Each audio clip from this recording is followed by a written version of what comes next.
Hello, Seaside Shadows followers, and welcome to Cemetery Saturday. We have a really exciting Cemetery Saturday that we've all been looking forward to for some time. And today's segment is going to be about a hero of American Revolution, French Revolution, and someone that was considered a founding father of our nation, even though he was not from here, and that is the Marquis de Lafayette. We are in the Norwich Town burying place, the old Norwich Town burying place, which you may be familiar with from last Cemetery Saturday with Samuel Huntington, with who the Marquis was well acquainted. Now, we're going to talk a little bit about two things today. We're in Norwich Town because there are two memorials here, a French one and an American one, that are actually in reference to 20 French soldiers who were recorded to have passed away in the Norwich Town Green just up the road and were then later interred into the cemetery.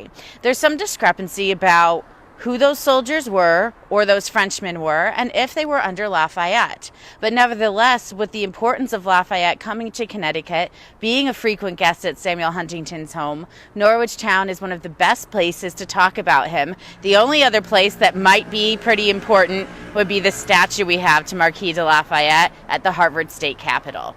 But we're going to bring you through the Marquis's life and from beginning to end as much as possible, and we'll sprinkle in there the mystery of the 20 French soldiers here in Norwich Town. It's both myself and Andrew today. Neither one of us could say no to Marquis de Lafayette. So Andrew's going to give you a start off with the beginning of his life, and I'll see you in a bit to take you into the Revolution. The man who would go on to be known simply as the Marquis de Lafayette was born with a much longer name. Marie Joseph Paul Yves Roche Gilbert de Motier de Lafayette, to be exact. Excuse my pronunciation on the French. He was born on September 6th in 1757 in a small village called Chavignon to a wealthy land-owning family. His birth came just a few years, unfortunately, before the death of his father in 1759 in the 7 Years' War. He came from a family of soldiers, a long line stretching back as far as anyone could care to remember. The Marquis himself often claimed that his birth name, the one he wouldn't often go by, was so long because he had been named after every saint who could possibly protect him on the field of battle. They knew even at his birth that he was going to eventually wind up on the battlefield. He had an unfortunate, lonely childhood, despite being born into wealth and prominence. With the loss of his father, he was mostly alone. His mother, in fact, didn't actually live in the same place he did. She lived off in Paris. He filled his imagination and his childhood, however, with stories of heroes. He fancied himself a would-be hero. It was always his dream to go on and fill the life that would live to write tales. He grows up among the peasants of Auvergne until he is sent for by his mother to join her in Paris. She lives in the Palais du Luxembourg, one of the largest and finest homes in all of Paris. It is a complete juxtaposition from his growing up as a peasant, surrounded by peasants, to just suddenly being in the lap of luxury. Shortly after his arrival in Paris with these hopes of a new life, his mother passes away. He becomes very wealthy, but at the same time, an orphan. At the age of 13, he follows in his familial's footsteps and is commissioned as an officer. At 14, he's an adult. He's an eligible bachelor, and he is one of the most wealthy that there is. There are plenty of suitors. At 14, though, he is introduced to Adrienne de Noailles. Sorry for my French pronunciation, I don't speak French. She was from the most connected family in all of Paris. And with his wealth and her connections, it seemed like it was kismet, even if they didn't know it at first. Her father, when she is 12 and the Marquis is 14, proposes to the Marquis that some sort of marriage happen between the Marquis and any one of his daughters. It seems he is most stricken with Adrienne. When she is 14 and the Marquis is 16, they marry. It was an arranged marriage, but would grow to be, eventually, a love story. The Marquis, from that point on, was immediately among the elite of society. With his wealth and their family's connections, there was not a person that he did not have contact with, including the king and queen. He even attended Marie Antoinette's regular balls. He was not built for that life. He didn't blend well with the upper class and the elite. He found he cared little for their charms, nor could he, quote, bend to the graces of the court. In one instance, he even insulted the future king, effectively cutting him off from all life at court. He didn't want a rich, pompous, elite life. He wanted a life of a hero.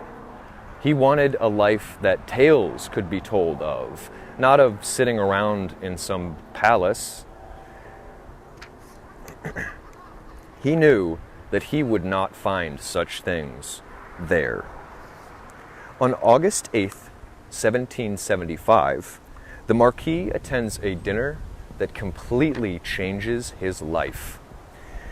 The dinner is attended by the Duke of Gloucester, the brother of then King George, the King of England.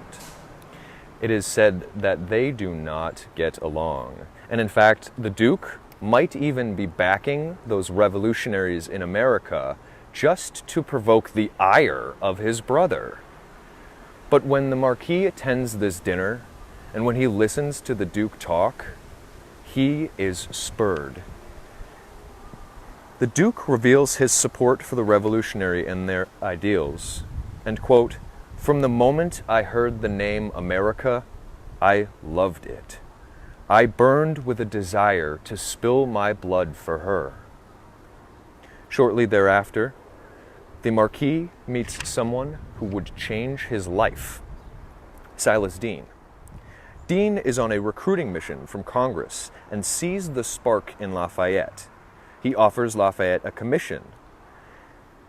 His family was embarrassed as Lafayette bought his own ship, outfitted with guns, and tried to sail to the colonies. The king at the time stopped him, but only temporarily. 6 months later, he got his way. He was statesbound. He, however, leaves Adrienne pregnant with their first child.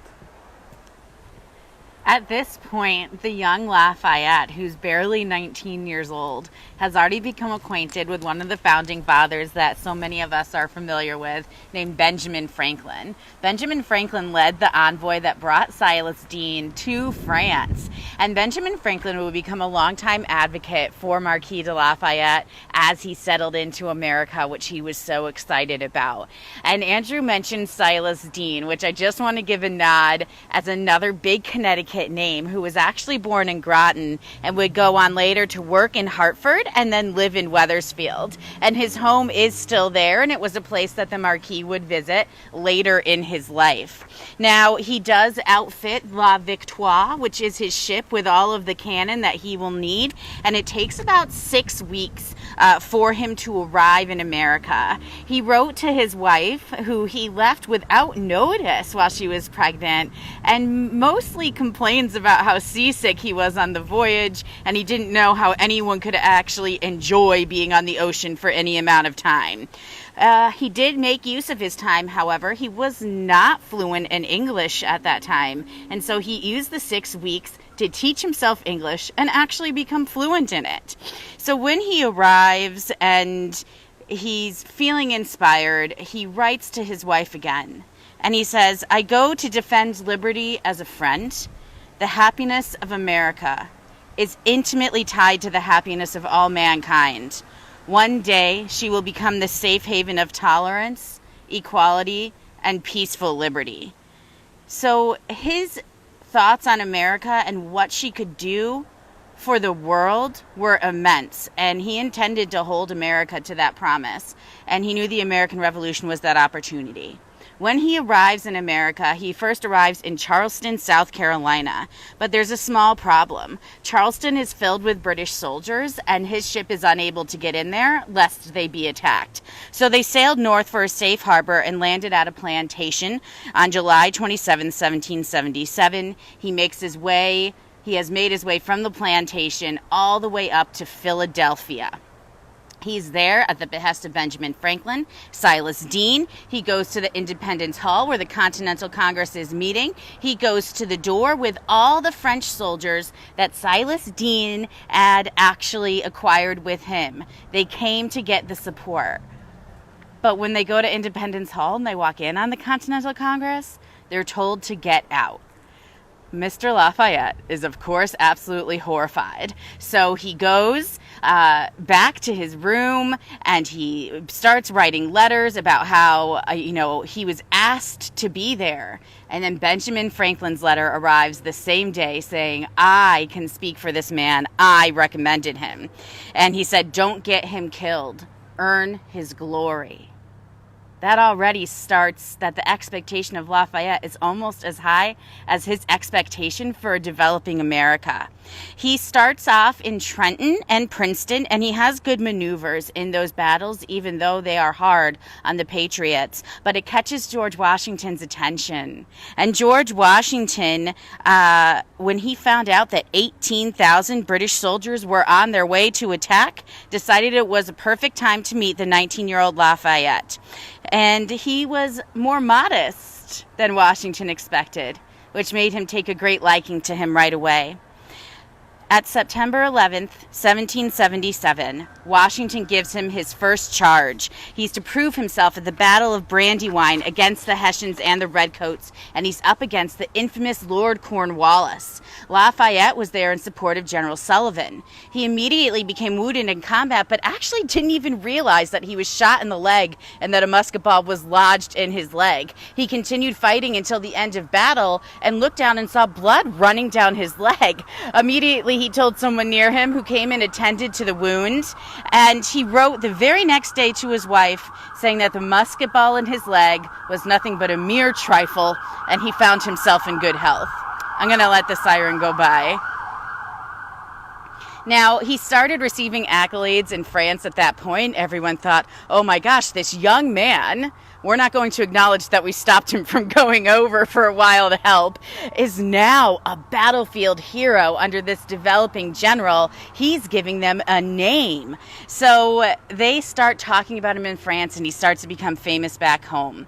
Lafayette then goes through a really tough period during the American Revolution. A lot of us have heard of Valley Forge as one of the deadliest winter encampments that happens during the war. And Lafayette is there, and he documents the terrible accounts of frostbite and leg amputations and the lack of provisions that are there. He also documents well how frequently George Washington is trying to request provisions for the soldiers. They were actually told just to stay alive until the British tired of attacking them, which was not a method that was going to work out in the winter. But it's also giving rise at this point in the Continental Congress for people to start to judge George Washington. And there were a lot of people who thought that he was not fit to be a leader, that they were going to be the new leader. They were talking out against him. Lafayette, being a man that everyone talked to and wanted to get to know, was privy to some of these talks against George Washington.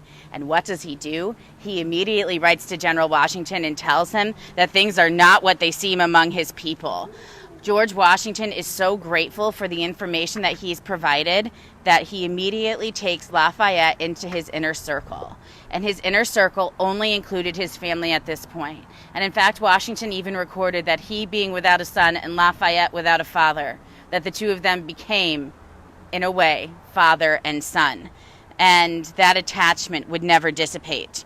Now, Lafayette was something that the British really wanted to find at that point, especially in battle, because he had such a kinship to General Washington. He was French, which they really took as an insult. Lafayette would later say at Yorktown that he felt that they stared more at the French than the Americans. So he knew that they were out to get him, and they wanted him to be an embarrassment. However, after all their humiliations of him in 1778, Lafayette leads a scouting expedition of 2,000 men to Philadelphia. Washington actually told him to stay on the move so that he wouldn't get caught by the British, and this is the point where the British are certain they'll have him. Small problem. Lafayette is a teenager who thinks he still knows how to battle better because of the 7 generations in his family that did it before. So he doesn't stay on the move, and he stays in an encampment, and he becomes completely surrounded by the British. However, he surprises everyone because as the dragoons approached and cut off the camp, Lafayette attacked from among the trees and stone walls. Then he used the road that they used for ambush to avoid the traps and make a point out of there. So then Washington, who would have wanted to scold him, was pretty proud of his thought process during that. But then he has disappointing news for Lafayette. Lafayette wants to stay on the battlefield. He likes displaying his courage and valor. But Washington says you would be much better suited to go to court in France and get us French aid. We need ships and we need men. So in 1779, the young Lafayette makes his way back to Versailles. He walks into court now, some fame that he's acquired in America, and he camps out in front of Versailles until they will actually confirm that they are going to send ships and soldiers. He will not leave, and he's unapologetic in his demands. The king eventually promises 10,000 troops, and Lafayette returns in 1780 to Boston with a salute of guns, church bells, and cheering. French troops arrive, however, and he expects to be the one that's in charge of them, but he's not. It's the Comte de Rochambeau. He immediately goes to Washington and says, "How could it not be me?" And he says, "I have another plan for you. You recall Brandywine. Virginia is my home. There is a Virginia militia that needs your aid because they are going to be attacked by Lord Cornwallis." So he sends Lafayette to Virginia. And Washington tells the Virginia militia, don't underestimate this young man, because they immediately said, we don't want him. How is he going to know what he's doing? He said he was determined to fight in the skirmish, but he knew not to engage too far. And it was said that he didn't fight like any soldier that was trained. Instead, he used techniques that they likened to that of Native Americans. He had learned how to utilize the woods to his advantage and to approach in that way. Now, Cornwallis was so frustrated by Lafayette's evasions and how well he was doing there that he made it his personal determination to find Lafayette at that point. Lafayette and 5,000 men then head to Yorktown on the Chesapeake Bay, and he has a spy working for him, a man named James Armistead, who was an enslaved man, and he infiltrated Cornwallis's camp. They believed the intelligence he provided to them because he gave them false information, and he was able to come back and give Lafayette all the intel they needed from Cornwallis. And Lafayette's able to pin down on the coast what to do. Worried that the French fleet arrives late, he comes up with a plan, but 24 French ships arrive just in time at Yorktown. Lafayette doesn't attack impetuously anymore too soon. He waited for them, and he was so precious to the folks at Yorktown that they even set up a special hospital for him. And when Rochambeau and everyone arrived, the enemy forces closest to the outer defenses is where he was placed. He, quote, as the British surrender marching between the lines of French and American soldiers, I see they only look at the French. When the victory comes, just as he predicted it would because of Lafayette in many ways, Lafayette saw the disdain on the British officers' faces, and he said to the man next to him, go ahead and play a Yankee Doodle. and had them play Yankee Doodle as they walked away in humiliation. Lafayette goes to the Capitol shortly after the end of the war because he has something else that's of equal importance to him. He always fought for equality and freedom, and he immediately goes to the Capitol and has James Armistead, the spy that worked under him, emancipated and to become a free man, and Armistead actually takes on the name Lafayette at that point. Now, Americans would go on to say, we simply could not have won the war without him. At Yorktown, there were over 7,000 French troops and only 4,000 American troops, plus a French fleet. So significant was Lafayette's role that Americans after the war routinely referred to him as our Marquis. That's how he's been noted by historians. He worked to solidify American victory and advocated against slavery. And he would even follow up later in his life with Washington to try and encourage the freedom of slaves. But I also am here in Norwich by a Lafayette Memorial. Andrew and I picked this place for a reason. It says on this memorial that 20 French troops under Marquis de Lafayette perished here in Norwich town on the Green in 1778. Now, this was originally written by Frances Calkins, who wrote really the definitive history of both Norwich and New London. And she wrote this account of the 20 soldiers being under Lafayette's charge as it was told to her by people who were there, people whose grandparents were there, and they remember the French soldiers dying on the Green. And so this enforces the story that they were here for 3 days at a brief encampment as they were traveling about. And it wasn't strange. Lafayette came to Connecticut a lot for provisions with George Washington. The Leffingwells in town were providing provisions, and he was a frequent guest at Samuel Huntington's. But there's a small problem. There's no record of French troops actually passing through Norwich in 1778. There's no record of them coming here until 1780. Bizarre, no? Not quite. Marquis de Lafayette was also in charge of an Irish brigade, which was said to have been here in 1778. And some of them maybe were quarantined on the Green, having been sick and perished. But some say that's not it either, because it wouldn't be recorded as French soldiers, which it so specifically was. They think they found out, however, en route to Newport, there were several French merchants, civilians, who were captured by the British, brought here, and would die on the town green. And they believe it may be those Frenchmen who were merchants that were actually the Frenchmen that were remarked about. No one will maybe know for sure, because Frances Calkins knew those people who said they knew and knew they were soldiers. Is it possible there was no record of who was here? It's possible. Was it the Irish Brigade? Was it the French prisoners who were merchants? Or were there actually the Marquis soldiers here in Norwich? We do know that he did encamp at Lebanon, and that is well recorded, as are the letters that he wrote. So he wasn't always that far. But after the American Revolution, the Marquis de Lafayette is still a young man. He's a hero back at home, and he still has some things he has to do. And Andrew's going to tell you how he now changes the world of France after he changed ours. At home, he is eager to see France transformed in the same way America has been by his ideals. But first, he writes to his friend, George. The letters are about that American democracy and how it is not perfect, it is not complete, it is not genuine, while it still has the taint of slavery attached to it. It would be the first of many such letters. The Marquis was adamant that America not be founded on slavery, that all men be equal and free.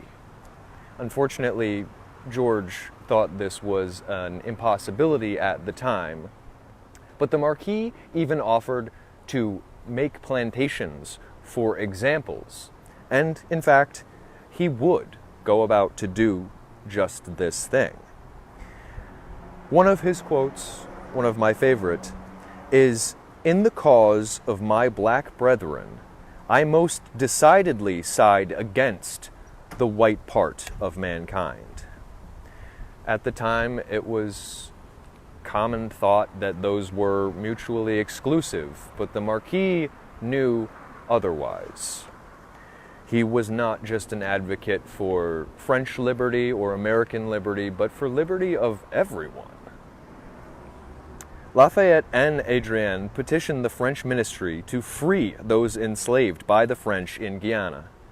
They purchased a plantation to show how freeing the enslaved could work. This would be a unfortunately undershadowed legacy that the Marquis had. He should be a hero for that as well as all of his other things. And whereas he would remain a hero in America, things would wane in France. Specifically because of his role in the French Revolution. A few short years after his return, the revolution is on. In 1789, Lafayette and his friend Thomas Jefferson write what is arguably one of the most important things to come from the French Revolution and one of Lafayette's most famous works, the Declaration of the Rights of Man. However, just days after this is written, the people of Paris take a different alternative track. They storm the Bastille and incite chaos. They even go around with heads on spikes through the streets. This is not Lafayette's idea of how revolution should be done. He wants liberty, not murder. He is caught in the middle of the revolution in a terrible situation. He manages to stave off multiple confrontations, like the Women's March on Versailles, and even sees a bit of hope here at the first anniversary of the storming of the Bastille. 500,000 people gather to celebrate. The Constitution is going to bring all sides together. Or that was the thought. But a year later, in the same exact spot, a mob brings violence and death. Someone fires at him and misses, but his troops open fire back. Violence and murder ensue. It seems like the revolution, whereas he had fought so well in the American Revolution, the French Revolution was spiraling out of his control. And to his credit, there were forces at play that were far older and greater than those in the American Revolution. In the next year and a half, nearly 3,000 people, including the king and the queen, would be executed by guillotine. The Marquis is suddenly viewed as a traitor by both sides. To the loyalists, he has betrayed his family, his standing, and his people. To the people, he has betrayed them as well, and has sided against them, inciting violence against them with the troops. He's in a terrible, terrible situation. He tries to flee to America, where he knows he is still accepted and is a hero, but fails and is captured and imprisoned by the King of Austria, the brother of Marie Antoinette. He seeks vengeance against the Marquis for the incitement of all of this democratic fervor that has spread throughout Europe. He is transported from prison to prison, moving ever eastward in Europe, until he lands in Olmütz, in what is today the Czech Republic. Adrienne is imprisoned as well, but by the French. And all things look like she will follow her family to the guillotine. Washington tries in vain to help her, and she is imprisoned for 3 years. Her constitution and her health wane during this time. She's released at the end of the revolution, and almost immediately petitions the king to join her husband in Olmütz. Their 2 daughters join them as well. They are in prison together for a few years more, and her health gets even worse. Complications on this would later lead to her eventual demise.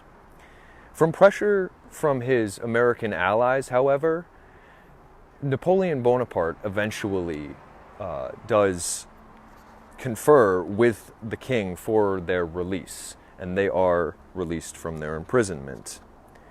Adrienne had grown very ill during this time, however, and subsequent illnesses would take her life. Though his freedom was secure, the Marquis, though by all accounts should be a hero at this time, is a man without a country. He's not accepted in France, and because of political relations worsening between America and France, he finds he can't get home, or home to America. He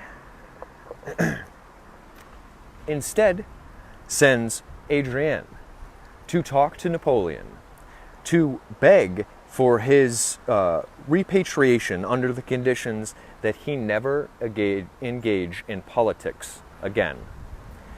He eventually would agree to this, though not granting him citizenship. He would eventually be allowed back into France.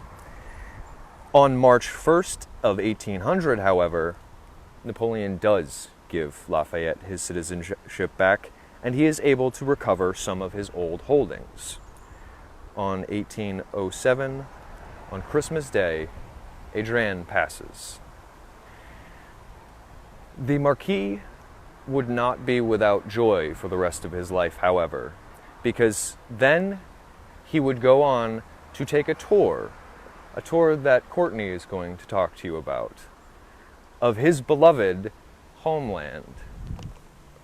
So on the eve of the 50th anniversary of the Revolution, President James Monroe invited General Lafayette to return to the country he had come to defend and to get the winning of the revolution for the Americans.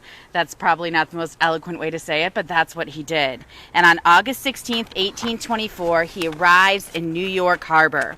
The population of New York City at that time was 120,000 people. How many people came to the harbor to see the General Lafayette? 80,000. 80,000 people gathered to see him.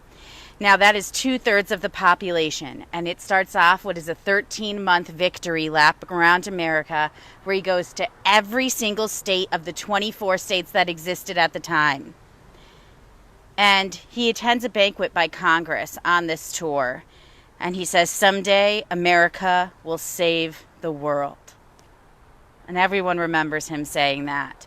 When he goes to Virginia, he has perhaps the most emotional moment of his tour, because though he's an elderly man at this point, he recognizes someone in the crowd. And who he recognizes is an elderly black gentleman named James Armistead Lafayette, who he had made sure had been emancipated. And the crowd viewed their embrace and the loving moment that inspired Lafayette to know that everything he had done was worth it. Now, one of the things Lafayette did on his round around the states when he took that tour was he asked everyone if they were living up to their promise. That promise to save the world. That promise that we talked about that brought him there. Where liberty was a friend. Where America was intimately tied to the happiness of all mankind. The promise that she would be a safe haven of tolerance, equality, and peaceful liberty. He asked them to be accountable to that promise and left that lasting impact. One of the last places he goes to visit on the tour is Mount Vernon, the estate of his old friend George Washington, and he goes to see where he's buried and pays his respects. As he makes it to the grave of George Washington, those around him notice that he bends to the ground and sticks his hand into the earth. They're watching to see what he's pulling out of the earth, but he's pulling nothing but earth itself. and he insists that this will be the earth that he is buried in. And he brings that earth from Mount Vernon back to France with him. And when he dies, the soil from Mount Vernon is put over his body. And Andrew will talk to you a bit about those final moments, but that journey was taken with him till the end.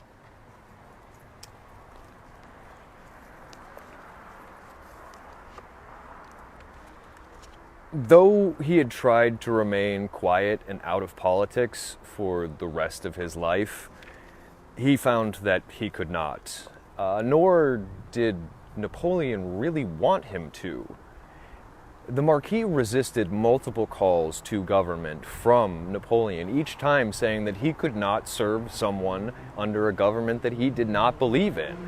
In fact, he even denied rewards from and awards from Napoleon, saying that if they were to be granted him by a democratic government, he would have gladly accepted them instead. He does eventually accept election to the Chamber of Representatives, and he would remain a member of that as the restored Chamber of Deputies until 1823, afterward going on his tour through America, until 1827, when he is once again elected. The king, upset at this ruling, dissolves the chamber entirely, reholds the election, and finds that Lafayette's elected again anyway. The Marquis was instrumental in helping France through the Revolution of 1830, but the man that he helped to the throne would turn his back on the liberal ideals that the Marquis had held so greatly and so tightly. Until he was physically unable, he would speak out against tyranny, oppression, and for liberty. On May 20th of 1834, the Marquis de Lafayette passed from pneumonia. He was 76. He was buried next to his wife under that soil taken from the grave of George Washington. Now, for Lafayette, he did become quite the name in France for some time, and he actually had a statue that really sat in the center of Paris, but was later moved in the 1980s over to the side. So some fear that he's being forgotten by maybe both French and American history. But one of the reasons we decided that this would not be a mini segment, but a full segment, is to show you the utmost importance of Lafayette and how lost we maybe would be without him. But what I think we hold most important is that he holds us accountable to be people of character and to be a country of strength and freedom and equality. And I hope that he inspires each one of you today for that. So please, enjoy the story of Lafayette. He is one of our great American heroes and one of our founding fathers from France. We'll let you guys have a little view of the stones before we depart. And other than that, enjoy the rest of your Cemetery Saturday.